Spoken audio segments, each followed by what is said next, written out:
Alright, y'all, today we're going to be checking out this video called The Violent Desire to Change. Let's get right into it. Before the door swings open, where time itself seems to stand still. There's a slight hum of something mechanical, carrying you to unforeseen lands. In that space lie two versions of yourself. One that clings onto the past, held back by fear and comfort. The other reaches towards something more, a life worth pursuing, a future worth stepping into. I like to call this space the waiting room. A room where people wait for a green light, wait to feel ready, wait for things to line up perfectly, or wait for someone else to make the choice for them. Nah, my rule was know this, bro. You know what I'm saying? I want people who really, get this junk, really get this junk. There's never a perfect time, bro. You ain't never going to be ready. So do it unprepared. You'll figure it out on the way there. Facts. And it's also the place where countless stories begin. Anything is possible to a man without Many fear. stories in some way include some sort of waiting room concept. It's a moment in the story where a character must choose whether or not they want to change or take that next step into their journey. Miles Morales, Leap of Faith. Facts. Arthur Morgan, deciding what kind of man he wants to be. Will from Good Will Hunting, turning down opportunities because of the fear of leaving behind the life he's always known. Everyone has their own reasons for staying, but no matter the story, every road eventually leads to the same question. When is it the right time to act? It's a question people have been asking for thousands of years. In ancient Greece, there's this concept known as kairos. I believe, man, there's never a perfect time, bro. Like, when I got the idea to start making videos, very unprepared now. If you really compare me to other YouTubers who've been doing this for a while, bro, my camera don't look the best, my microphone ain't the best, but I got faith that I'll get there. But you never gonna be able to get there until you start somewhere. You know what I'm saying? You ain't gotta pick the right direction, just pick a direction. That's a fact, bro. You just gotta get in motion, bro. Object in motion stays in motion. So just get in motion, bro.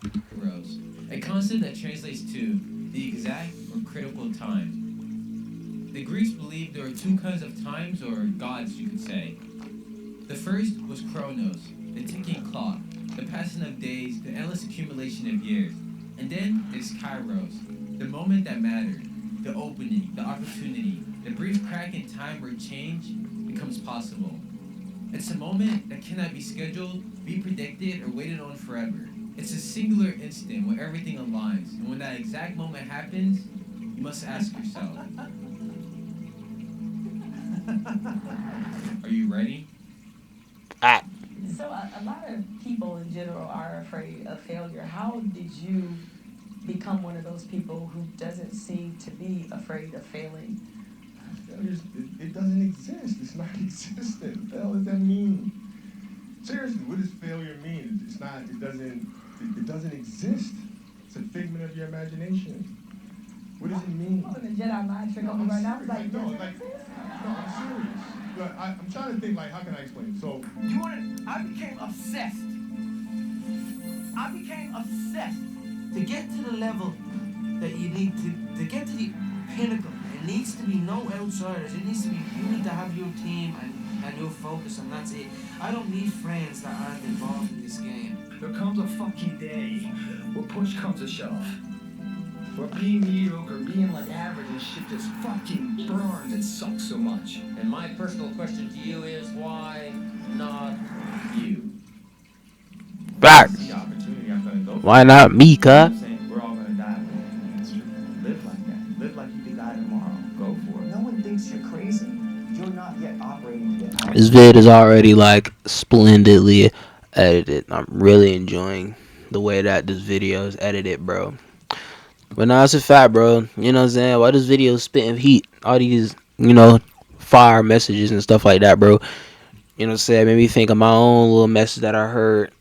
Oh, I listened to this podcast one time, bro. There was a guy, he said, you gotta be able to do a lot with a little. before you're able to be handed a lot. If you're unable to make do with a little, you're not gonna be able to make do with a lot. You know what I'm saying? And when you limit resources, you expand creativity, bro. And when you expand creativity, when you do get that abundance of resource, bro, you'll be unstoppable, cuz. You gonna be a freaking genius by the time you get like, established enough to where you can like do whatever you want, however you want. That's like, oh shoot. Not that That's easy. like, Because somebody in your life should say, man, you really care about this, like a crazy. plus ultra. There are many reasons why someone chooses to wait or delay doing something they know must eventually be done. A lot of stories we can relate to our own lives from people we know. A friend staying in a job for too long, avoiding a difficult On me, conversation, bro. choosing a career path, or waiting years to Bro, build a staying at dream. a job for too long, bro. I just quit my little job a little like a week or two ago. I was there for 3 years. I've been wanting to leave that job for so long, and I guess like one day it just broke. All of it broke, and I was just like, man, I need to leave this job. Maybe by the time I leave this job, or maybe if I actually leave this job, it'll like push me into like a different stratosphere of life. I'll stop being like complacent, and that's low key what happened, bro. I've been being like super productive now. Like I'm making videos almost every day now. You know what I'm saying? It's really been on my grind now that I've been like able to just get out of like that complacency. It's not even that I got more time now. I got like the drive to now. Like I quit my job and I just been in motion. Like it's like a hard thing to like explain. A dream. Humans are naturally resistant to change. We're creatures who enjoy comfort, having a sense of control, and one might even call it security. Even if we know our current circumstances are hindering us from achieving the goals we set out. Every pop icon, sports legend, or notable name at some point in their career took a leap of faith and bet everything on themselves.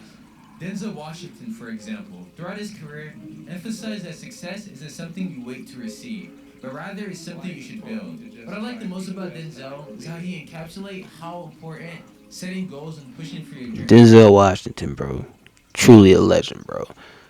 I'm gonna draw a picture of him and I'm gonna put him on my like little shrine of, you feel me, Black Excellente. He's definitely going up there. Exist. In an interview, he Definitely. once said, "Dreams without goals are just dreams." Dreams without goals? Dreams without goals. Dreams without goals Talk to him. are just dreams. Let him know, A bruh. dream is not something you sit inside and wait for. It's something that only becomes real through the actions you put towards achieving that goal. Another Definitely. person you could look at is Michael Jordan, who faced countless failures early on in his career, one of which was being cut from his high school varsity team. Maybe I led you to believe it was easy when it wasn't. Maybe I made you think that every shot I took was a game winner. Maybe it's my fault that you didn't see that failure gave me strength, that my pain was my motivation. Or Kobe Bryant, who as a young buck growing up, I wasn't invited to parties or friendly gatherings on the weekend. So on Fridays and Saturdays, I would go in my rec room with my basketball and basically dribble myself to sleep. And I think that was the best. That's a fact, bro. Niggas trying to hold you back for some junk you want, bro. You gonna work 10x harder, bro. You just gonna 10x the work ethic, bro. Like getting held back from some junk. It just make you. If you really want it that bad, it just make you really want to get up and strive for that jump, bro.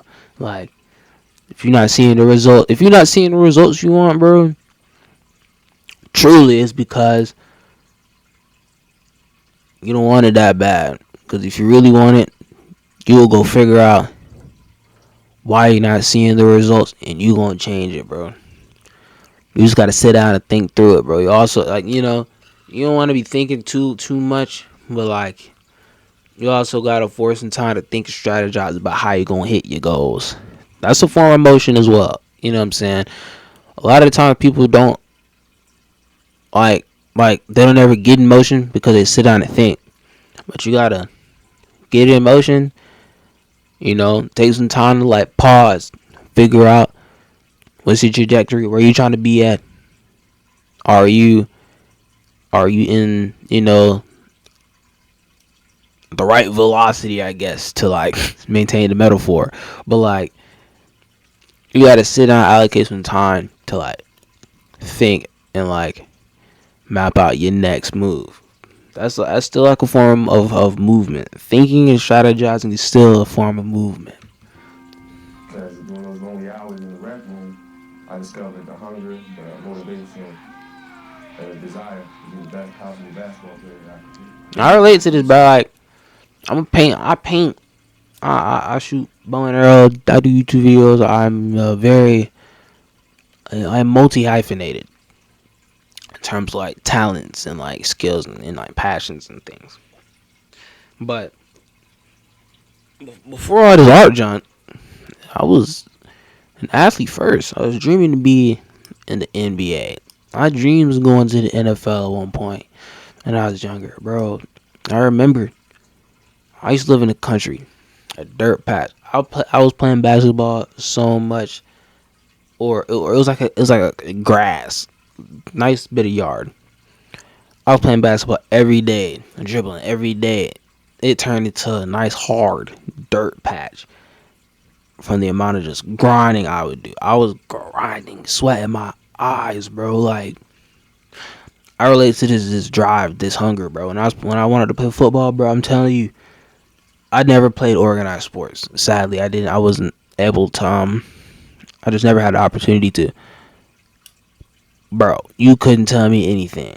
When I was in like middle school, going into high school, to a certain extent, you want a single football player on the team in middle school working harder than me, bro. Well, none of them, and I believe that to this day. I would play, just like backyard style football, and during PE class, and I was smoking the football players, bro, smoking them. You could make the argument that they weren't going, 100%, and this and that, but I doubt it, bro. I doubt it. This is middle school. Middle school, young men's ego. That's like most of them, bro. I don't even know, but I just know for a fact. Because when I got home from school during the summertime, wintertime, the rain, even I was out playing football. Cause I wanted to make it so bad. I relate to this job. I got like a athlete's mindset when it comes down to like a lot of things, and I still do like athletic thing. I lift weights still. Like I said, I shoot my bow and arrow, a whole bunch. Like I live as if I'm an athlete. So like I see a lot of things like a competitive lens through an athlete's lens because so much like my life was spent thinking, dreaming of being like a top tier athlete. So definitely, I get this like mindset, bro. The way that they think. And stop entirely, or get straight away from what's important. Believing is a sign that it just wasn't meant to be. Whereas MJ or Kobe instead turned that loss or opportunities into fuel, choosing to take the necessary steps to get to the player we all remember them by. All right. It's all frequency, bro. Matthew McConaughey, an actor who early on in his career was locked into the rom-com guy. The problem with that is, those movies never really itched the creative side of his brain. He always knew if he wanted to do something new, he had to change and enter a new chapter of his life. That I had that 4 a.m. in my solitude on my own truth that hit me.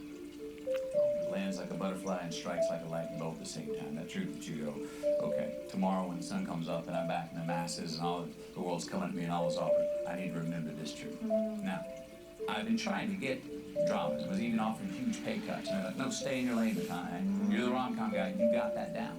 Mind you, I enjoyed him, but I was wanting to do something different. Because I couldn't do what I wanted to do. I said, I got to stop doing what I'm doing. So I said, no more rom-com. So he stepped away from acting and refused to take up another script unless it was something he can genuinely get behind. 1 month passed, 2 months, a year. It got to a point where he thought maybe he made the wrong decision. 18 months go by. I really think I've done it. I'm out. Until I get this.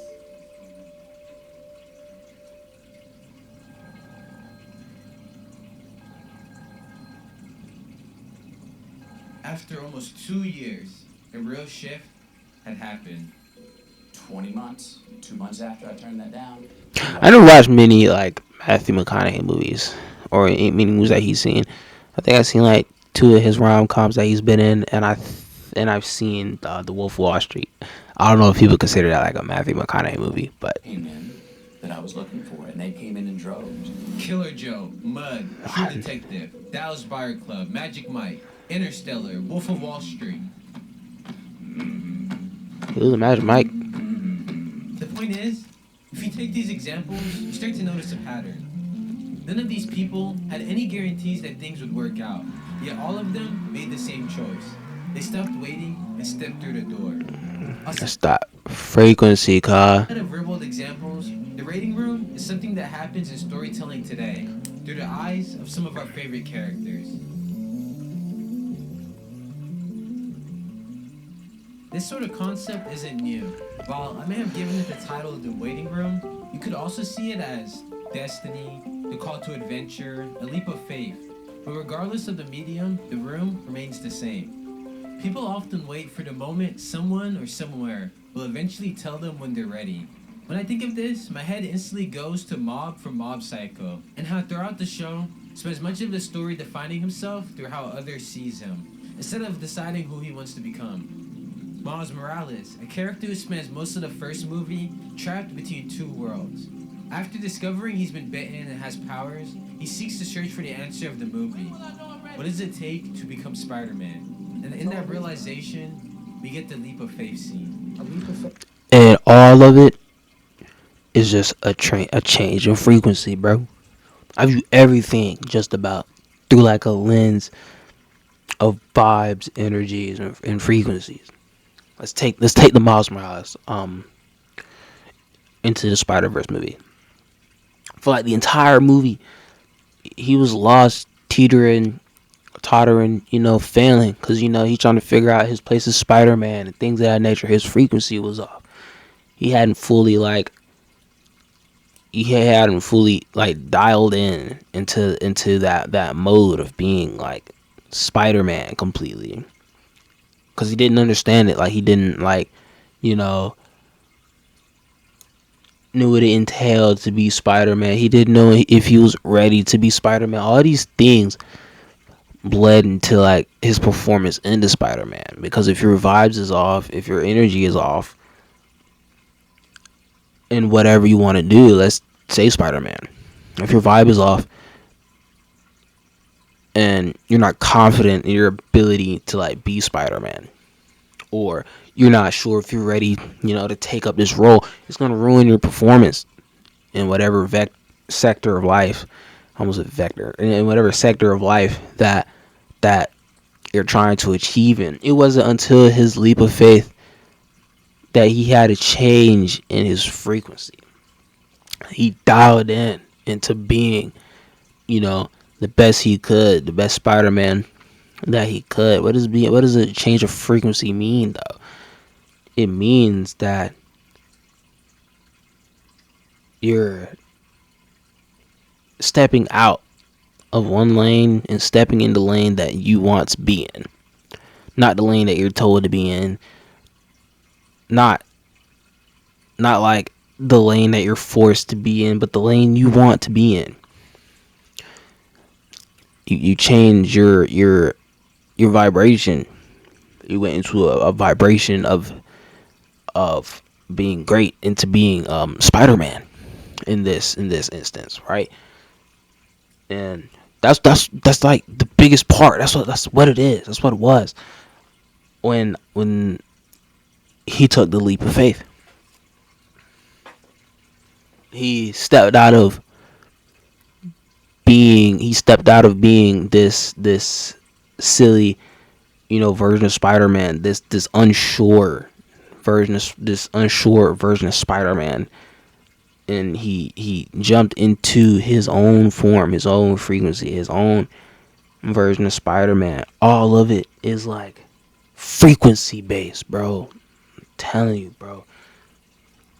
I used to not like agree or I understand the like metaphysical like aspects of life and like the spiritual like things into life. Definitely there's like a physical element to it, but like I'm telling you, the mental part, the mental and spiritual are linked.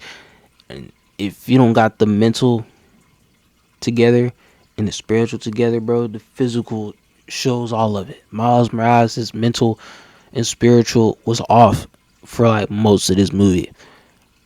And it's shown, he wasn't able to web sling like a experienced Spider-Man. He wasn't able to, control his powers. It wasn't until he got his mental and his spiritual right, like that he became this like excellent Spider-Man. His own version of Spider-Man. He didn't become his own version of Spider-Man because he jumped off a building. He already was web slinging. He already was, doing Spider-Man things. So clearly, doing Spider-Man things doesn't make you Spider-Man. It's the mindset. It's the frequency you in. From The Truman Show. A Facts. story about a guy from birth who grew up in a world where every decision has been controlled. Until he I never takes watched the this next movie. step I've heard and about it figures though. out for himself the reality of the world he's in. The same sort of idea appears in stories like The Matrix, Evangelion, Star Never watched The Matrix or Star Wars. Wars, Dune, even comic book characters like Bruce Wayne, dealing with his Batman. mother's death, coming up with the concept of Batman, and what it took for him to fully embrace the mantle. Matt Murdock, throughout many Daredevil stories, we see how he struggles between the life he wants as a lawyer and the responsibility he feels as Daredevil. Facts. Going even further, I think the relationship he has with his faith, being Catholic and how he wrestles with moral decisions, is what makes his character dichotomy so interesting. One of my favorite quotes from the show is when he decides to speak to the father about a dangerous situation, something that's been on his mind for weeks, and he says, I'm not seeking penance for what I've done, Father. I'm asking forgiveness for what I'm about to do. it's a line that perfectly captures who Matt Murdock is.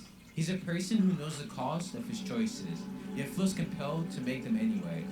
What's interesting with just these examples I use is that every single one of them knows the reality of the situation. At some point, every character reaches the same conclusion. The life they're waiting for is sitting on the other side of a door that was never locked. The only thing keeping it closed was the belief that someone else had that key. On this set, bro. Take a look at some of these characters, and you tell me what you think they all have in common. We have Naruto, Zuko, Megamind, Rikudo, Nina, and Marty Mauser. At first, they seem completely different. A shinobi, a prince, a villain, a boxer, a dancer, and a ping pong player. But underneath all And if I'm not mistaken, all of them, especially Naruto and Zuko, and from what I heard about this character, Marty, all three of them have like goals of like being like the best for like either like himself, like you just want to be the best from what I've heard. Naruto wants to be the best for himself as well, but to be like the top ranked ninja in his village. Zuko wanted to, you know, something. Boy, it's been so long since I watched Avatar, bro. But he wanted to be like, like appease his father or like his uncle or something, all like just be the best, and all of them like were dialed in that frequency so hard of becoming the best for a duration of their like entire shows. of it, they're chasing the same thing the desire to be seen, the acknowledgement, and to Yep. finally be recognized. Yeah. In the early stages of Naruto, Naruto spends much of his life waiting for the acknowledgement from the village. His dream of finally becoming Hokage is ultimately a desire to prove that he matters and belongs. Zuko initially seeks his father's approval and does everything he can to restore his honor. However, he eventually realizes that true honor isn't something that can be bestowed upon by someone else. Rather, it's a personal journey that he must define on his own. Megamind, on the other hand, just wants to be seen more than a villain. Rikudo spends his entire life trying to prove he is special, after being rejected and a desire to prove that his life has value, and that he belongs in a world that's constantly overlooked him. Nina chases perfection in the pursuit of becoming the best, and Marty is, well, he's kind of a parasite if we're being honest. But above that, he's waiting for the world to acknowledge that he is the very best. This is the waiting room in its most subtle form. It's the kind of characters where in their eyes, approval from mentors, recognition from peers, and proof that they belong in the spaces they're trying to enter is far more important. But for others, the waiting room runs deeper than just approval. It could be something as simple as a meaning, a purpose, the sense that what they're doing is not just seen or accepted, but is instead necessary. Definitely, bro. I think for many, even outside of entertainment, this is one of the most relatable and recognized ones. I think what holds most people back from pushing forward is not finding a proper purpose or meaning. One of my favorite films of all time is a movie titled Fight Club. I feel like it's like uncertainty, bro. Uncertainty keeps people from doing like a lot of The things. movie where the number one rule Doubt. in the film is that. Not talk about Fight Club. But I think I'm gonna break that rule. The film follows a man who is called the narrator. The narrator is a character who is completely stuck in life. He lives a pretty unfulfilled life in the sense that, for him, it doesn't feel like nothing, and he hasn't achieved anything. He goes through the motions, shows up every day for work, and exists inside of a system, but nothing he does feels real or meaningful. But because of this lifestyle, he eventually becomes severely sleep deprived and mentally worn down, and his sense of reality starts to blur. And so instead of moving forward, he starts searching for something that would make him feel awake and in control of his own direction. The turning point of the movie is when he meets a character named... And this is how I met Tyler Durden. Did you know if you mixed equal parts of gasoline and frozen orange juice concentrate, you can make napalm? No, I did not know that. Tyler is quite literally the opposite of his lifestyle. He kind of lives his life... This is like a weird guy movie. Like one of those alpha male ass movies. I guess it's hard. I never watched it, but you know, this is like one of them like early red pill ad movies. From what I remember. Acts instead of overthinking. He represents everything the narrator feels he isn't. Confident, direct, unfiltered, and fully in control of his own direction. It's a story built on many themes and life lessons that still hold true to today in some cases. The story covers many topics. That's just because he's fearless, nigga. He's fearless and certain. You gotta be fearless, nigga. You know what I'm saying? You indecisive because you in fear. You made decisions out of fear. That's why your life seems so mid, so whack. Stop being afraid. It's like identity, control, Be assertive, nigga. masculinity, and the pressure of modern life to define who you are through routines and possessions. Advertising has us chasing cars and clothes. Working jobs we hate, so we buy shit we don't need. Tyler takes the most hardcore route. The original red pill alpha male camp. These guys are gonna take the ball. But I think the messaging behind it is what matters. But it's kind of hard to defend this. Raymond was what did you want to be? Animals. Yeah, animals. Stuff. Yeah, I got that. That means you have to get more schooling. Too much school. Would you rather be dead? No. You'd rather know where you live. If you're not on your way to becoming a veterinarian in 6 weeks, you will be dead. Run on. I feel ain't that is a crazy method, but it gets the job done. I wouldn't go about that. It's actually a horrible way of going about that. Um, you know, this is actually a crazy method though. But I see what it's doing. Like your dreams can almost be seen as like life and death in a way for certain people. You know, look at like all the like all-star athletes. Most of them didn't have a plan B. This is either I make it this or die. Get rich or die trying type of thing. Imagine how he feels. Okay, but what about other examples of this? Well, we can look at characters like Frodo from Lord of the Rings, Simon from Gurren Lagann. Hell, if you really wanted to, you could even say Luffy, and how his change comes from his desire of becoming the Pirate King. The hardest part isn't knowing what you should do. It's finding the courage to actually walk forward when nothing is forcing you to stay except yourself. But there's one more example that I want to talk about that sits beneath all of them. One that feels more subtle, more reasonable, and for that exact reason, could be a little bit more dangerous in a sense. It's waiting for the perfect moment.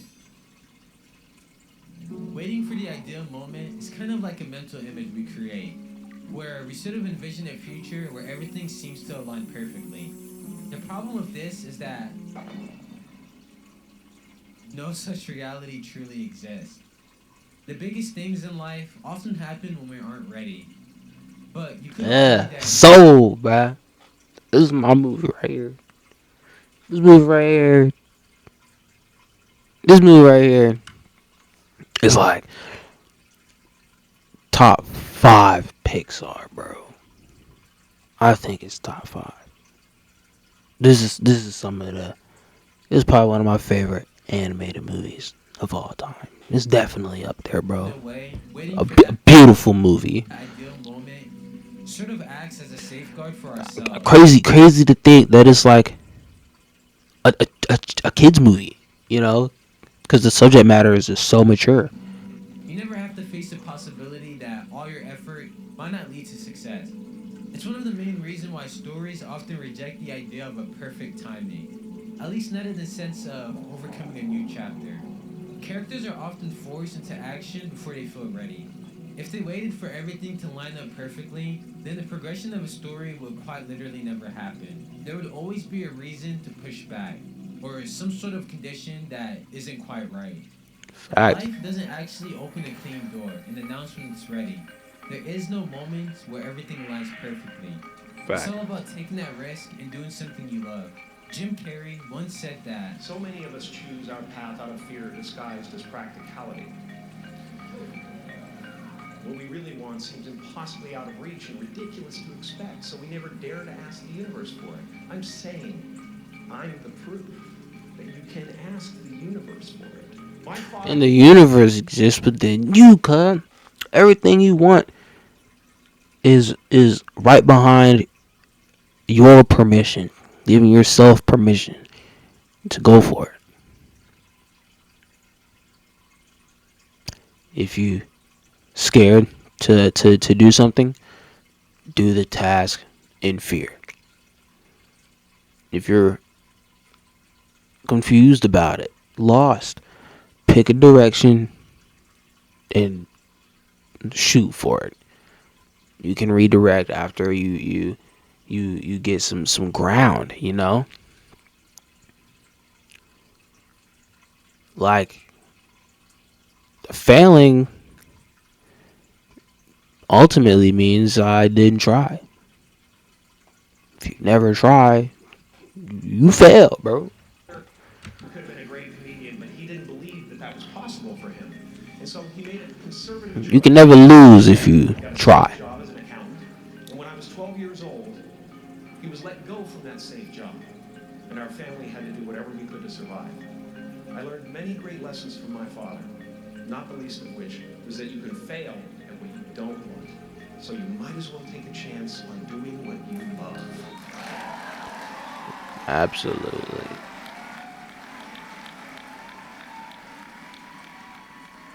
No matter what you do, every story eventually reaches the same moment. The moment when those elevator doors open. The moment where possibility all of a sudden becomes reality. And standing between those two things is often just one person. You. Not the future, not some fate or some perfect timing. Just a version of yourself that's still holding back for some reason. So take the step. Stop waiting to do whatever it is you set aside. Chase your dreams, don't leave any regrets, and live a life worth living. Granny, bruh. Leave no stone unturned. You know what I'm saying? Do all within your power. And you have infinite. You have super close to infinite, bro. The reason why you desire something is because you know you can get it. It's because you know you can achieve it. Think about all the things that you don't want. That's because you have no desire to go after it. The reason why you want something is because you know you can get it. So don't fail or don't stop until you get what it is you desire. That's the end of this here video, man. I hope y'all enjoyed it. I'll catch y'all on the next one. Say bye.